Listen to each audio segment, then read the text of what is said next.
Hey guys, it's Miss Tharp. I'm gonna try to record this story for you. If you hear some weird stuff, those are my animals walking around, or maybe my brother or Aiden. But let's get started. This one's called The Snake That's Eating Florida. Enormous snakes are taking over one of America's most prized wilderness areas. Can they be stopped? By Lauren Tarshis. One January morning in 2003, a group of families was exploring Everglades National Park in Florida. It is a beautiful wilderness with 2,400 square miles of wetlands. The visitors were admiring the wonders around them. Rivers of golden grass, songs of frogs and crickets, the smell of orange blossoms. The group hoped to see pink flamingos or blue herons. Maybe they'd even catch a glimpse of the rare Florida panther. But the visitors were about to see something more unusual and horrifying than they could have imagined. Near the park entrance, they noticed a loud splashing in the water.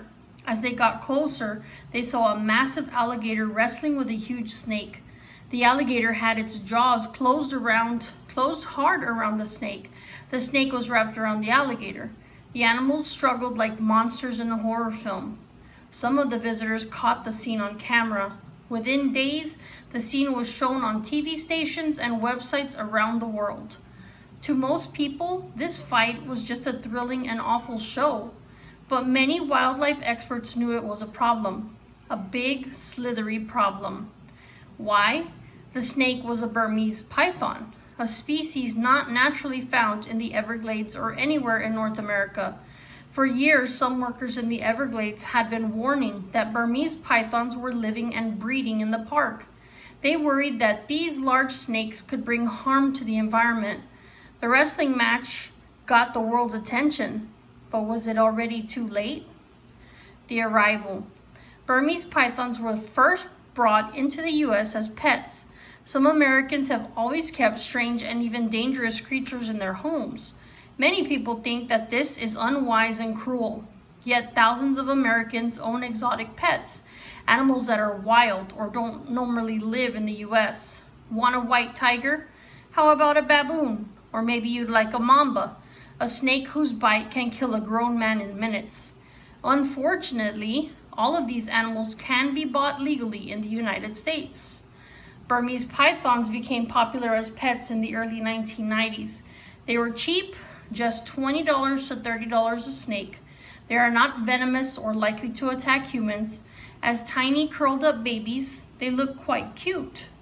But then these little hatchlings grow and grow and grow and grow and grow. An adult Burmese python can be more than 20 feet long. That's LeBron James times 3. Plus, these snakes like to eat live animals. It's no surprise that many buyers soon regret their purchases. And then what? Many owners end up setting their snakes loose in the wild. In many areas of the US, a snake left on its own would die of cold or hunger. But not in Florida. The weather is just right for pythons. And no place in Florida is more perfect for them than the tropical Everglades, carried by winds. Pythons were first spotted in Everglades National Park in the mid-1990s. How did they get there? No one was sure. Some people blamed Hurricane Andrew, which hit Florida in 1992. The storm was a whopper, a Category 5, the strongest.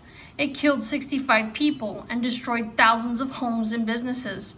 One of the wrecked buildings was a warehouse full of exotic reptiles, including hundreds of baby Burmese pythons. Most of those babies died in the storm, but a few of the tiny snakes could have been carried away by the winds. Did some of the babies get blown into the park? At this point, it no longer matters how the snakes got to the Everglades.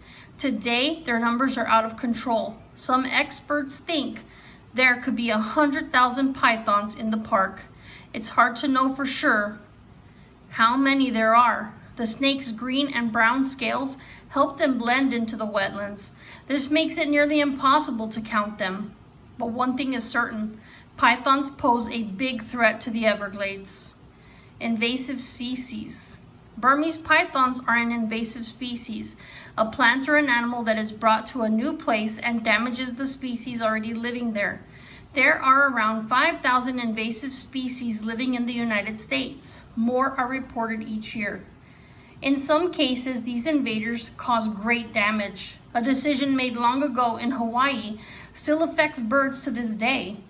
In 1883, sugarcane farmers wanted to get rid of the rats that were harming their fields. So they brought in 73 Indian mongooses. They hoped the weasel-like animals would eat the rats. The plan failed, but the mongooses thrived. Their numbers grew and grew. Before long, the mongooses had eaten tons of bird eggs, rodents, and reptiles. They ended up threatening many species. The mongoose infestation continues even today. On some Hawaiian islands, the songs of birds once filled the air. Now, you're lucky to hear a few chirps. Experts fear this kind of ecological disaster will soon happen in the Everglades. Burmese pythons breed quickly and easily. A female can lay up to 100 eggs during mating season. The snakes have adapted to the different areas of the park, the salty rivers, the freshwater ponds, the thick forests. They eat large amounts of almost anything, including reptiles and bird eggs. Sometimes they even eat large mammals like deer.